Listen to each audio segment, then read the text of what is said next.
Ó, eu quero entender isso aqui, porque de fato eu fui ver e não consegui entender certinho.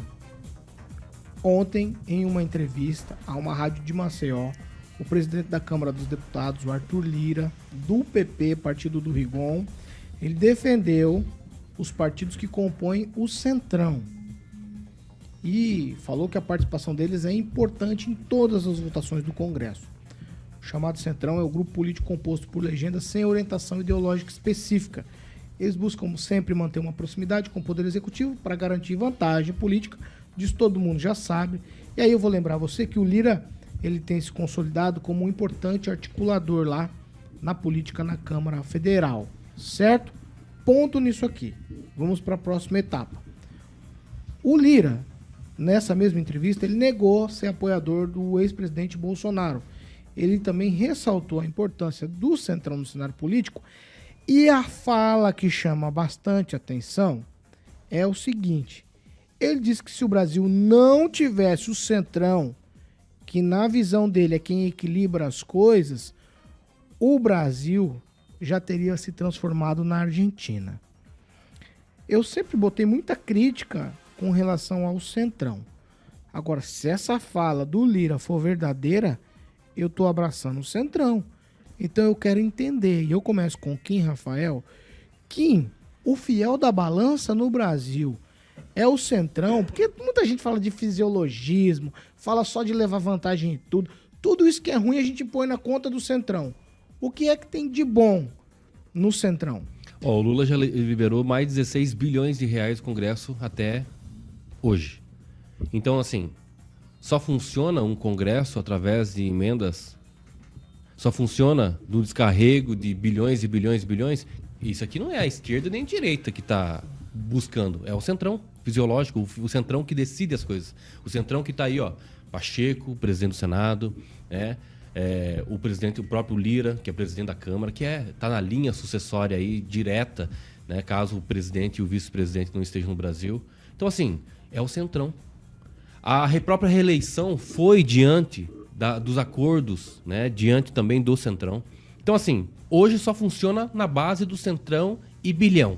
É isso. Infelizmente, hoje no Brasil, assim, foi assim com outros governos, desde 88, quando realmente se fez lá a Assembleia Constituinte, onde acharam por bem ter uma ala chamada Centrão, e ali que nasceu, porque estava muito socialista a nossa Constituição. Então, essa questão, quando iniciou, desde aquela época até hoje, quem manda no Brasil é o Centrão. É só olhar o Ricardo Barros, né? Foi líder de vários governos, de direita e esquerda.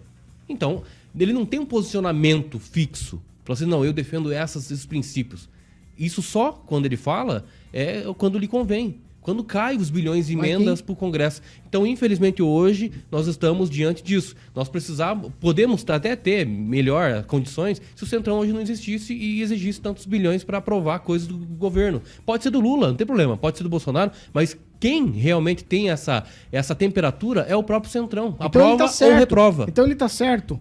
A gente não virou Argentina por conta do Centrão? Não tá certo não, não tá certo não. Podia ser uma Noruega, uma Suécia, uma Suíça. Se fosse 16 bilhões carregado aqui por propostas boas trazidas ao Congresso, poderia ser revertido em outras coisas. E não em dinheiro que a gente nem sabe onde é que está sendo investido. Professor Jorge, o Centrão é quem, afinal de contas, nesse jogo político no Brasil? O Centrão é aquele que movimenta os números suficientes de votos, ora para um lado, ora para o outro. O governo Lula tem algo próximo de 130 parlamentares, bem abaixo dos mínimos para aprovar reformas e alterações aí que o Brasil sempre está reclamando. Então, o Centrão é os votos necessários para as reformas políticas, a reforma administrativa, aquela questão da reforma tributária. Ele é uma peça fundamental e a discussão é como vai seguir essa relação com o governo Lula, porque há ministérios que são apreciados, tudo indica, pelo Centrão. O Lira falou de que ele não está pedindo o Ministério da Saúde, não está pedindo isto ou aquilo, mas tudo indica que está esperando algumas vagas a serem ocupadas aí nessa reforma ou mini-reforma ministerial que está se falando. o Lira tem uma característica que vai lá e ele fala, está aqui, essa é a nossa posição, vocês necessitam destes votos, podemos garantir esses votos. O Lira é uma liderança, é uma espécie de primeiro-ministro do Brasil, com um concorrente, o Pacheco. Temos um sistema Mas é verdade. presidencialista no Brasil. Uma constituição parlamentarista. Só que é um sistema presidencialista com uma combinação de parlamentarismo. Mas a gente teria virado uma Argentina se não fosse o Lira? Eu discutir se realmente viraria Argentina ou não, me parece que o Lira aí tem uma questão de preconceito futebolístico. Então não Vamos lá. creio que seja Pamela o Bussolini. caminho.